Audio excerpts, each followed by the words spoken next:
الحمد لله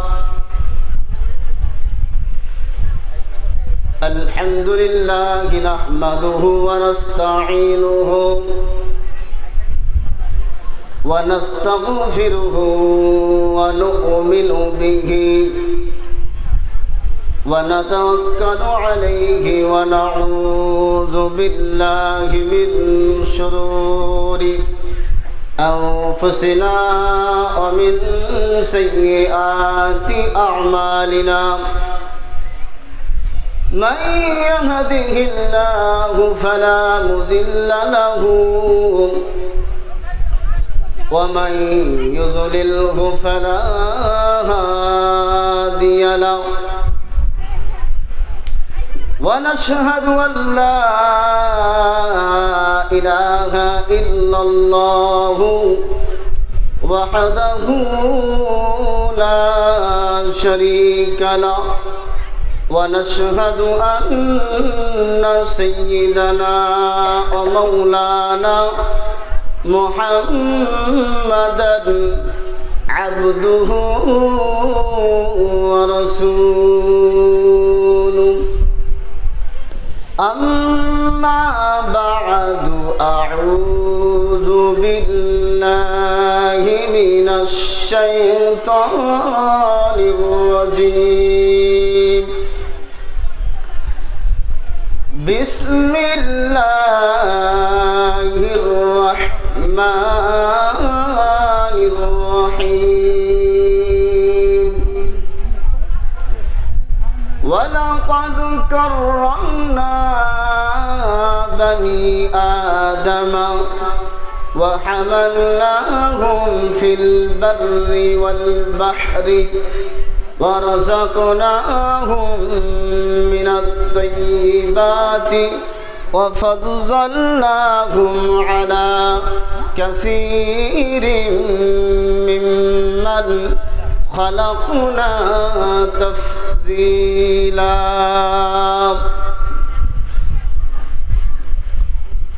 وقال أيضا لقد خلقنا الإنسان في أحسن تقويم قال النبي صلى الله عليه وسلم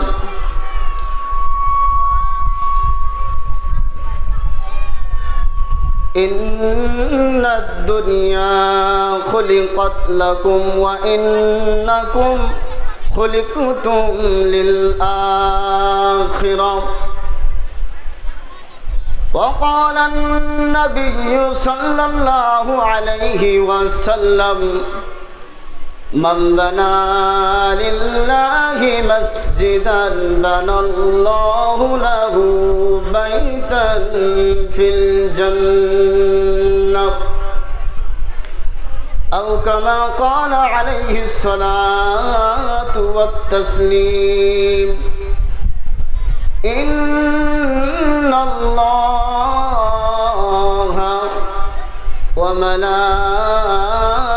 وملائكته يصلون على النبي يا أيها الذين آمنوا صلوا عليه وسلموا تسليما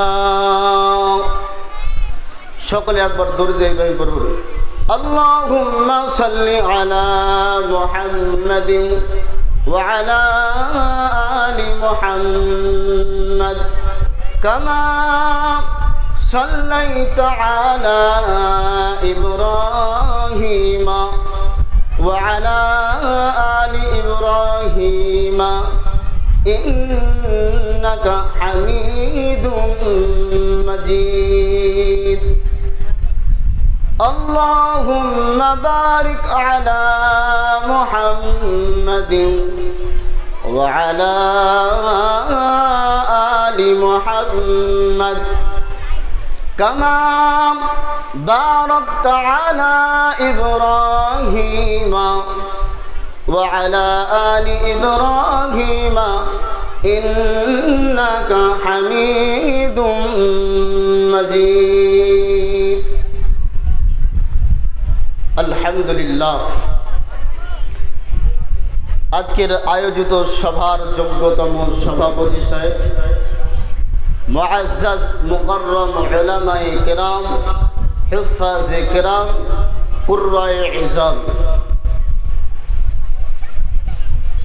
আজকে উপস্থিত শ্রোতা মণ্ডলীরা, পর্দার আড়ালে পর্দার নসিম মা ও বোনেরা, আপনাদের সকলকে আন্তরিক সালাম এবং শুভেচ্ছা।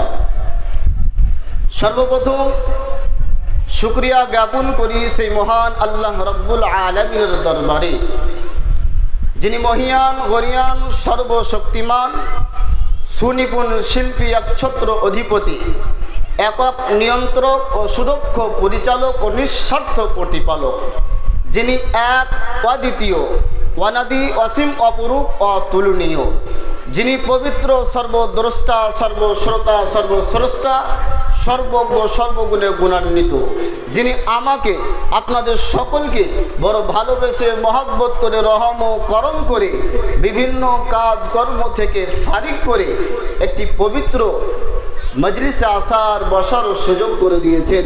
তাই শুকরিয়া তান বলি আলহামদুলিল্লাহ।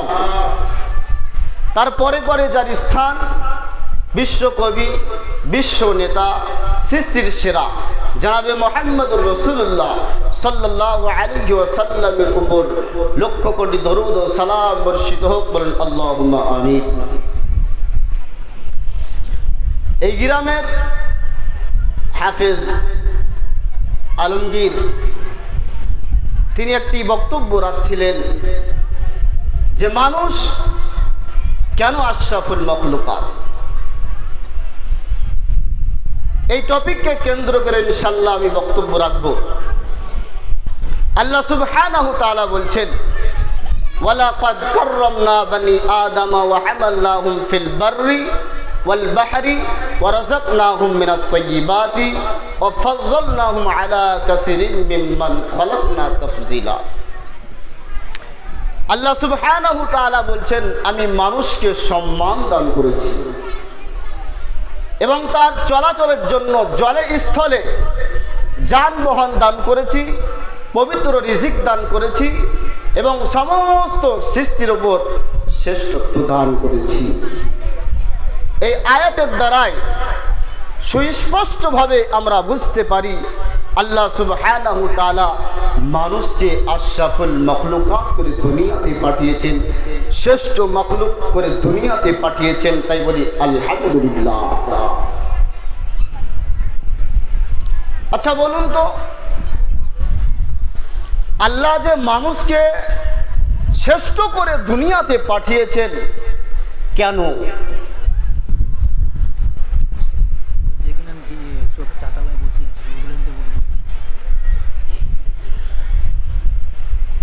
আমরা যে আশরাফুল মখলুকাত, আল্লাহ তাআলা আমাদেরকে আশরাফুল মখলুকাত কেন করে দুনিয়াতে পাঠালেন? হাদিস পাকের মধ্যে বলছেন, ইন্নাদ দুনিয়া খুলিকাত লাকুম ওয়া ইন্নাকুম খুলিকতুম লিল আখিরা। নিশ্চয় দুনিয়া এবং দুনিয়ার ভিতরে যা কিছু আছে আমি মানুষের জন্য বানিয়েছি, আর মানুষকে আমি আল্লাহর জন্য বানিয়েছি। তাহলে এই হাদিসের দ্বারাই বোঝা গেল আল্লাহ পাক মানুষকে শ্রেষ্ঠ করে দুনিয়াতে পাঠিয়েছেন। তাহলে কেন পাঠালেন? শিক্ষিত সমাজ একজন বলছে মানুষের শ্রেষ্ঠত্বের কারণ হলো তার কোনো কিছু তৈরি করার দক্ষতা, আরেকজন বলছে যে তার মানুষের শ্রেষ্ঠত্বের কারণ হলো দক্ষতা ও কারিগরি ক্ষমতা, আরেকজন বলছে মানুষের শ্রেষ্ঠত্বের কারণ হলো চিকিৎসা বিদ্যা, আরেকজন বলছে মানুষের শ্রেষ্ঠত্বের কারণ হলো তার সৈন্যে উড়া, আরেকজন বলছেন মানুষের শ্রেষ্ঠত্বের কারণ হলো ডুবুরি সেজে পানির তলদেশে সাঁতার কাটা। আপনাদেরকে জিজ্ঞাসা করছি, মানুষের শ্রেষ্ঠত্বের কারণ যদি হয় তার কোনো কিছু তৈরি করার দক্ষতা, তাহলে মৌমাছি আশরাফুল মখলুকাত হলো না কেন? জি, আমরা মৌমাছি দেখেছি কি আজব পদ্ধতিতে চাক তৈরি করে এবং তাতে মধু সংগ্রহ করে রাখে, জমা করে রাখে। সেই দুর্বল সৃষ্টিজীবের ঘরটি দেখলে বিস্মিত হতে হয়। ওটা কতই না সুন্দর, কতই না মজবুত, কতই না কারুকার্য খচিত। তাহলে মৌমাছি আশরাফুল মখলুকাত হলো না কেন? আমার ভাইয়েরা, বিখ্যাত প্রাণী বিজ্ঞানী ইমাম কাসবিনী রহমাতুল্লাহ আলাই আজাইবুল মখলুকাত কিতাবের 379 পৃষ্ঠায় লিখেছেন, মৌমাছি তার চাকে কোনো মাপযন্ত্র, কোনো স্কেল ছাড়াই 6 কোণ বিশিষ্ট হাজার হাজার ঘর নির্মাণ করে থাকে। তার একটাও ঘর 4 কোণা 5 কোণা হয় না। আমার ভাইরা, আমাদের অনেক ডিগ্রি রয়েছে, আমরা স্কুলে পড়েছি, কলেজে পড়েছি, ইউনিভার্সিটিতে পড়েছি, কিন্তু মৌমাছি কোনো স্কুলে, কোনো কলেজে, কোনো ইউনিভার্সিটিতে পড়ে নাই।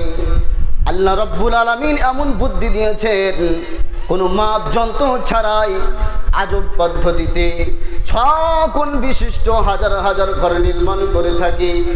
একটাও 4 কোণা 5 কোণা হয় না, বরং তার সব ঘরগুলি হয় 6 কোণা।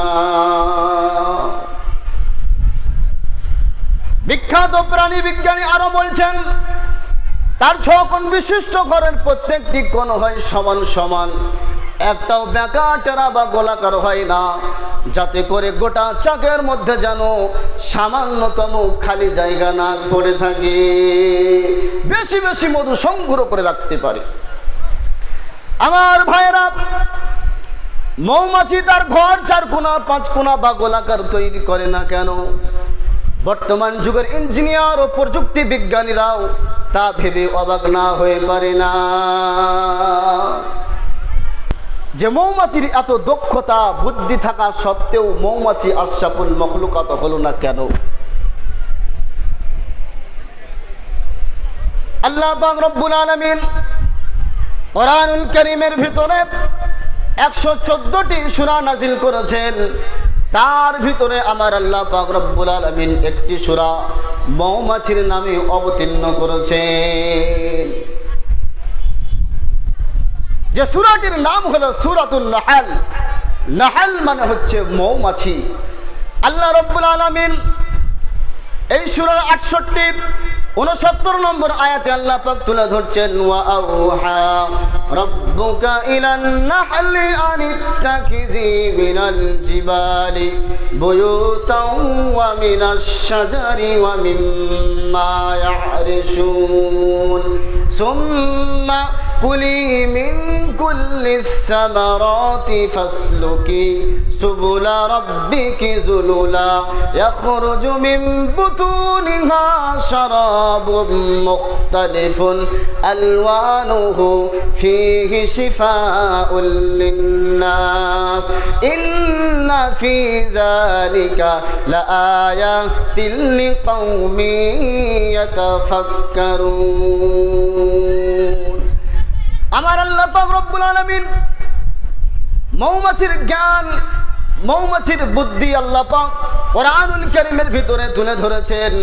আমার আল্লাহ পাক রব্বুল আলামিন বলেন, আমি মৌমাছিদেরকে হুকুম দিলাম, তোমরা যাও পাহাড়ের উপর, বাড়ির ছাদের উপর, গাছের উপর মৌচাক তৈরি করো, কারণ মধু হচ্ছে একটি মেডিসিন, আর এই মেডিসিন থেকে পৃথিবীর কোনো মানুষ যেন বঞ্চিত না হয়।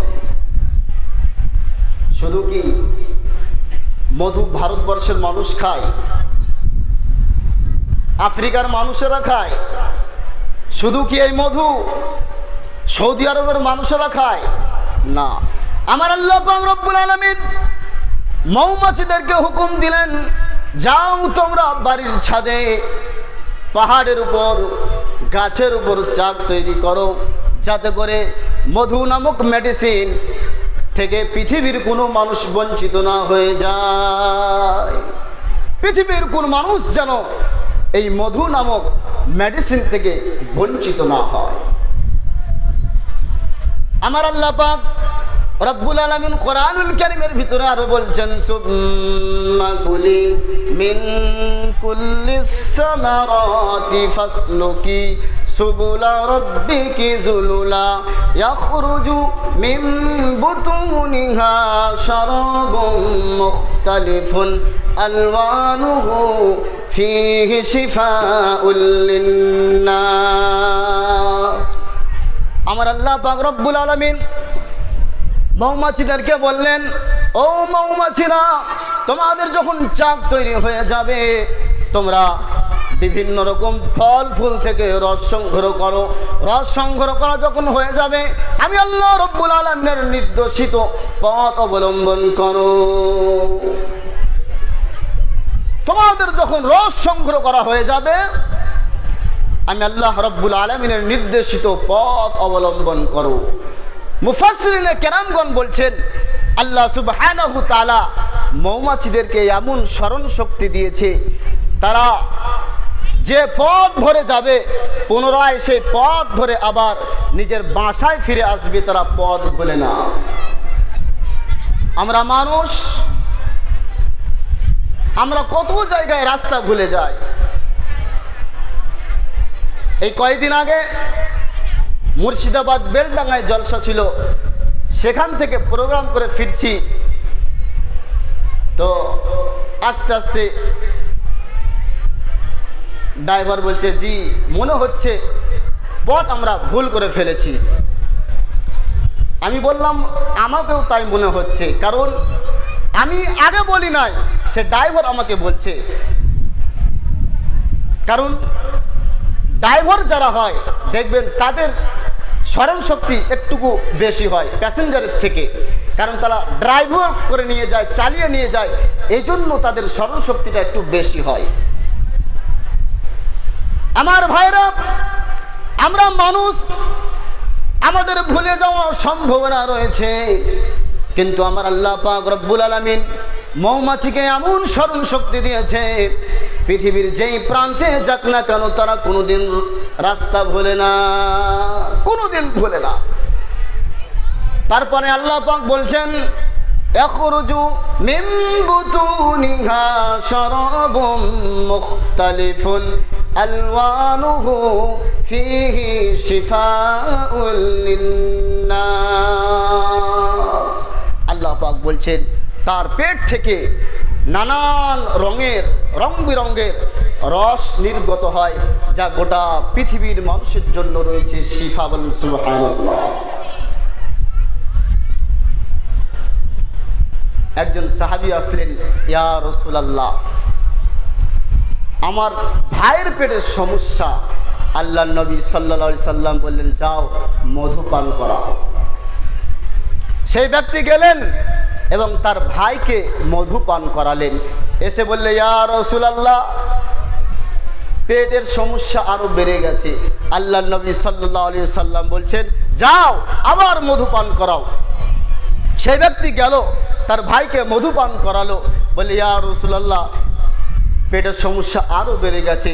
আল্লাহর নবী সাল্লাল্লাহু আলাইহি সাল্লাম বলেন, তোমার ভাইয়ের পেট মিথ্যা হতে পারে, কিন্তু কোরআনের আয়াত মিথ্যা হতে কথা বলছেন পারে না।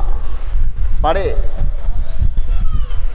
কারণ আল্লাহ পাক কোরআনুল কারীমের ভিতরে সর্বপ্রথম আল্লাহ সুবহানাহু তাআলা বলছেন, আলিফ লাম মিম যালিকাল কিতাবু লা রাইবা ফি। কোরআন এমন একটি গ্রন্থ যে কিতাবের মধ্যে কোনো রকমের ভুল নাই। তো আল্লাহর নবী সাল্লাল্লাহু আলাইহি সাল্লাম বলছেন, তোমার ভাইয়ের পেট মিথ্যা হতে পারে, কিন্তু আল্লাহ সুবহানাহু তাআলার বাণী মিথ্যা হতে পারে না। যাও তোমার ভাইকে আবার মধুপান করাও। সে গেল, মধুপান করালো, সেরে গেল। বলুন সুবহানাল্লাহ।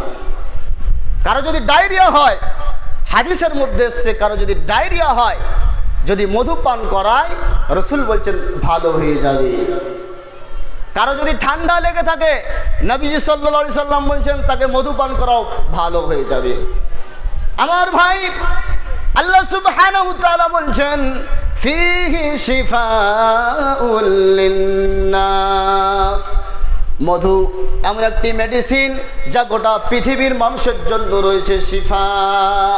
ইন্না ফি যালিকা লাআয়াতিল লিকাউমিন ইয়াতাফাক্কারুন।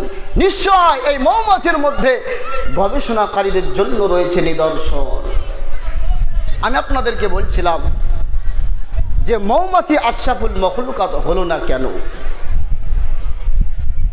মানুষের শ্রেষ্ঠত্বের কারণ যদি হয় তার কারিগরি ক্ষমতা, তাহলে বাবুই পাখি আশরাফুল মখলুকাত হলো না কেন? বাবুই পাখি দেখেছেন?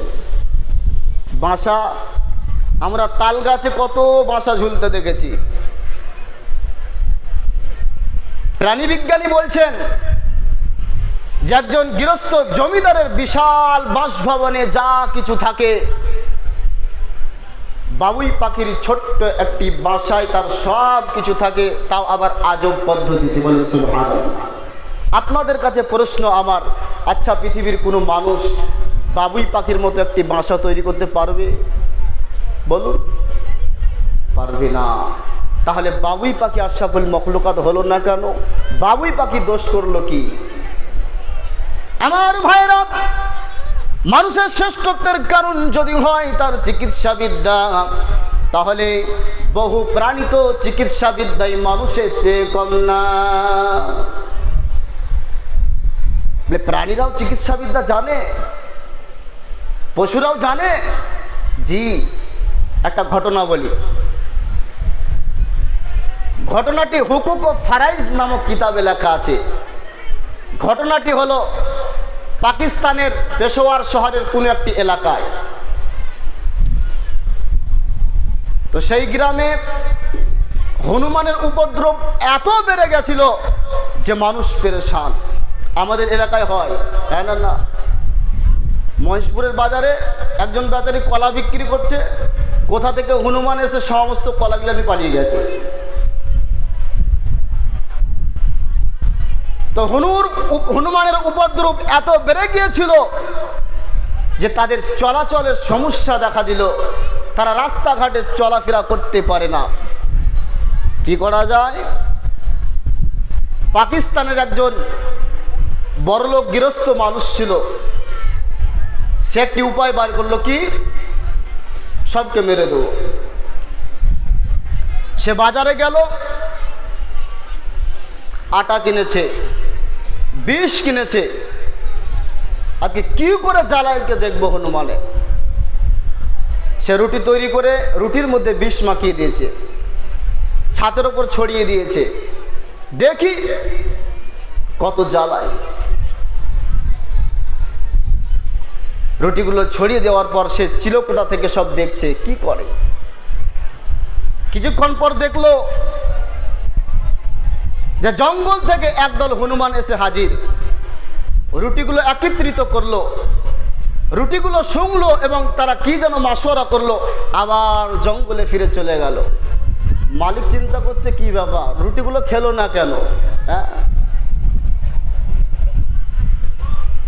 কিছুক্ষণ পর দেখে আবার সেই হনুমানগুলো জঙ্গল থেকে এসছে, কিন্তু তাদের প্রত্যেকটা হনুমানের হাতে পাতা ছিল। তারা রুটিগুলো একত্রিত করলো, ছিঁড়লো। তারা এক টুকরো রুটি মুখে ভরে আর একটি পাতা চিবায়, এক টুকরো রুটি মুখে ভরে আর পাতা চিবায়। কিতাবে লিখছে সমস্ত রুটি খেয়ে ফেলে শেষ করলো, কিন্তু তাদের বিষে কোনো ক্ষতি করতে পারলো না। তাহলে আচ্ছা বলুন তো, এই সমস্ত হনুমানগুলো কি বিষের ওষুধ কম জানতো? কথা বলছেন না। তাহলে হনুমান আশরাফুল মখলুকাত হলো না কেন? জবাব দিন। আপনারা বলছেন সৈন্য উড়া মানুষের শ্রেষ্ঠত্বের কারণ। তাহলে সৈন্য উড়া মানুষের শ্রেষ্ঠত্বের কারণ যদি হয়, তাহলে ঈগল পাখি আশরাফুল মখলুকাত হলো না কেন? ডুবুরি সেজে সাঁতার কাটা যদি মানুষের শ্রেষ্ঠত্বেরও কারণ হয়ে থাকে, তাহলে তিনি মাছ আশরাফুল মখলুকাত হলো না কেন? শক্তি সাহসের কারণে যদি মানুষ শ্রেষ্ঠত্বের কারণ হয়ে থাকে, আপনাদেরকে বলবো জঙ্গলের বাঘ সিংহ কেন আশরাফুল মখলুকাত হলো না? কেন আফ্রিকার জঙ্গলের বিরাট আকারের হাতিকে বাদ দিয়ে মানুষকে কেন আশরাফুল মখলুকাত করে দুনিয়াতে পাঠালে? আমরা চিন্তা ভাবনা করে কেউ দেখেছি যে আমরা কেন আশরাফুল মখলুকাত? চিন্তা ভাবনা করি না। বিজ্ঞ ওলামায়ে কেরামগণ বলেছেন, মানুষের কাছে এমন বিবেক রয়েছে যার ফলে মিলেছে দুটো জিনিস। এক নম্বর হলো ঈমান, দুই নম্বর হলো ইলমে দ্বীন।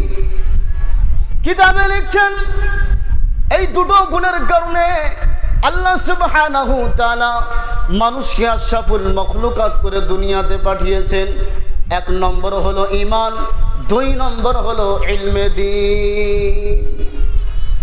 জ্ঞান, যে জ্ঞানের মাধ্যমে আল্লাহ তাআলার পরিচয় পাওয়া যায়, যে জ্ঞানের মাধ্যমে আল্লাহ তাআলার নিকটবর্তী হওয়া যায়, সেই জ্ঞান। আল্লাহ সুবহানাহু ওয়া তাআলা কোরআনুল কারীমের ভিতরে বলছেন, ইয়ারফাইল্লাহুল্লাযীনা আমানু মিনকুম ওয়াল্লাযীনা উতুল ইলমা দারাজাত। আল্লাহ সুবহানাহু ওয়া তাআলা বলেন, তোমাদের মধ্যে যাদের রয়েছে ঈমান, ইলমে দ্বীন, আমি আল্লাহ পাক তাদেরকে সম্মান দান করব। এর দ্বারাই বোঝা গেল আল্লাহ সুবহানাহু ওয়া তাআলা মানুষকে শ্রেষ্ঠ বানিয়েছেন দুটো গুণের কারণে। এক নম্বর হলো ঈমান, দুই নম্বর হলো ইলমে দ্বীন। আমার ভাইরা, এখন যদি পৃথিবীতে কেউ মানব রূপে জন্মগ্রহণ করে আর তার মধ্যে যদি ওই দুটো গুণ না থাকে, আল্লাহ সুবহানাহু ওয়া তাআলা বলেন তাদেরকে আশরাফুল মখলুকাত বলা যাবে না, তারা হলো পশুর চাইতে নিকৃষ্ট।